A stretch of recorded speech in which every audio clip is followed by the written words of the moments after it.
Good morning, good afternoon, or good evening. This is our final video in the Illinois Constitution series. We are going to talk about all those other random miscellaneous articles in the Illinois Constitution. I'm going to kind of rapid fire go through these, but the wonderful part about all of these lectures being on video is that you have the opportunity to pause so that you can get enough notes written down. And hint, hint, wink, wink, nudge, nudge, you need to have really good notes written down because I am going to grade them and you may or may not be able to use these on your Illinois Constitution exam.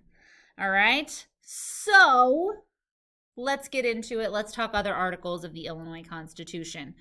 Article 7 talks all about local government. The Illinois Constitution provides for the formation of counties as the divisions of the state. So you may live in Will County, Kendall County, so on, so forth. Those are the official divisions of the state as laid out by the Illinois Constitution.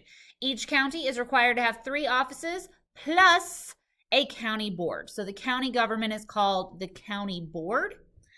And then the 3 offices that are required by the Constitution are the county sheriff, the county clerk, and the county treasurer. So each county has to have the head of law enforcement within the entire county. That is the sheriff. Each county is required to have someone who runs the elections and keeps the records. That is the county clerk. And then you have to have someone who handles the county's money. That is the county treasurer. All these are elected positions within each county. Counties or municipalities that have more than 25,000 people in their population can become home rule units. This is something new in the 1970 Constitution, this idea of home rule. Essentially, what this means is that they have more authority to rule themselves. They have a little bit more autonomy. They're a little bit less at the mercy of what the state is asking them to do. They have more authority over themselves if you're a home rule unit. If you're a municipality with less than 25,000 people, you don't have that ability. So the city of Joliet can become a home rule unit under the Illinois Constitution. The city of Paris, Illinois, there's only 9,000 people there. They can't become a home rule unit. So they are kind of at the mercy of whatever state, of more of the state laws and regulations than someplace like Joliet would be.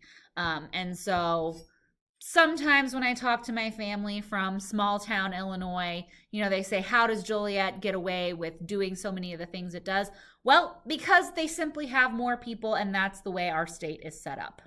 So, is what it is. If you want to change it, we'll talk about provisions for changing the Illinois government document later on in this same video. Moving on to Article 8, which deals with the finances. Let's talk money. Public funds can only be used for public purposes. Politicians are not supposed to use public funds for their own good, to line their own pockets, to buy themselves fancy things. I'm not saying it doesn't happen, but according to the Illinois Constitution, it's not supposed to happen. The governor is responsible for submitting a state budget for General Assembly approval. So that's legislative approval. This is a difference from the U.S. government.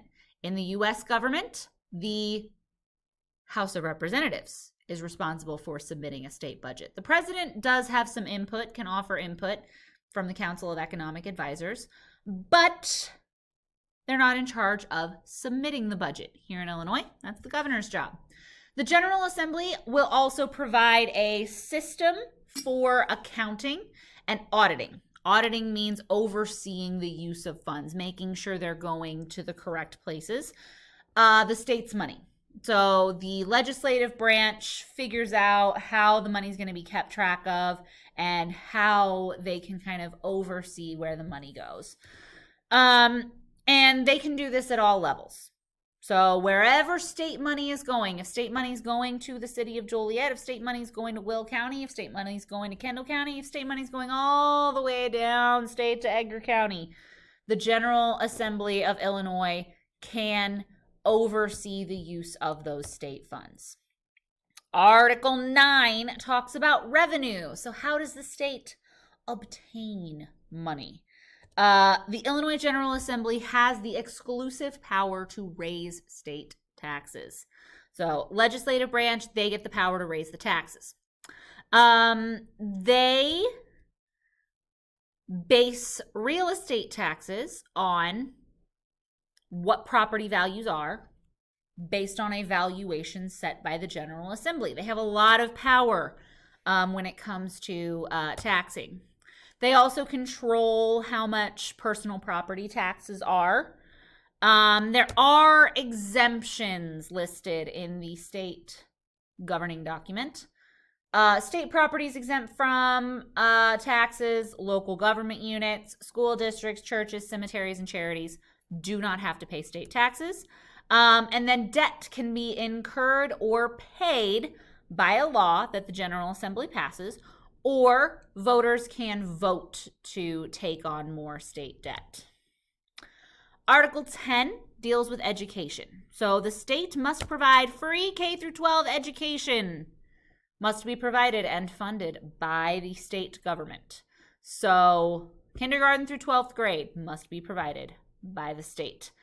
Article 10 also creates the State Board of Education to supervise the administration of the education in the state of Illinois. That's the long and short of Article 10. Article 11 is all about the environment of Illinois. This one's kind of interesting, also new in the new Constitution. Basically states that each person has the right to a healthful environment in the in the state of Illinois. It is the state of Illinois' duty and that of every Illinoisan to provide and maintain a healthful environment for the benefit of this and of future generations. Oh, taken straight from the horse's mouth right there. Article 12 deals with the militia. So the militia section here requires all able-bodied persons in Illinois except for those exempt by law. Doesn't specify who is exempt by law. I'm assuming there's other laws that are not in the Constitution that talks about who's exempt. The government of Illinois controls the militia. The General Assembly governs the militia, they equip the militia, they discipline the militia, as long as their regulations are in line with U.S. Armed Forces law. They have the right to exercise that power over the Illinois militia. The governor is the commander-in-chief of the Illinois militia. He can commission officers as well. And any militia member in the course of carrying out his or her duties has immunity. It's called privilege from arrest. So if a member of the Illinois militia, which is known as the Illinois National Guard, is speeding to get to a disaster where the National Guard is responding, if they get a speeding ticket, that automatically gets thrown out because they have privilege from arrest. All right, they are immune to lesser laws.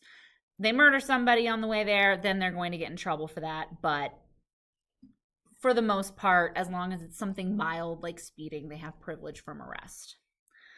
Article 13 talks about some general provisions. So to be eligible for public office, you cannot be a convicted felon, or you cannot be convicted of another infamous crime. They don't define what infamous crime means. It states that every office holder in the state has to take an oath of office. They have to vow to uphold both state and federal constitutions. State pensions, so retirement funds run and administered by the state. They may not be diminished or impaired. They are binding contracts under state law. Talks about chartering corporations. So corporations shall be granted, amended, dissolved, or extended in accordance with state laws. That's also in Article 13. And it also states that public transportation is a right that Illinoisans have. And so any organization that offers public transportation to citizens of Illinois has to be funded by, or has to receive funding from the state. So if it's a state-run organization that is providing public transit, obviously they're getting state money. But if it's a private corporation that offers public transit, they have to get state money as well, because public transit should be available for everybody. And then Article 14. This is the final article of the Illinois Constitution, which is another difference from the U.S. Constitution. The U.S. Constitution has half as many articles. All about how the Constitution can be revised. So, outlines the procedures for holding a constitutional convention. 2 delegates are elected from each senatorial district. So, again, 59 senators. There are 2 delegates elected from each senatorial district. And then the convention of delegates will prepare the revisions, and they'll submit those revisions for public approval. And then how does the public get to approve? They get to vote on it. Any revisions with explanations of why they're being made must be published, must be publicly available for exactly 1 month prior to the election. So the people get to decide on any constitutional revisions. For the first time you vote, or the second time you vote, if any 17-year-olds decided to vote in the primary this last time around,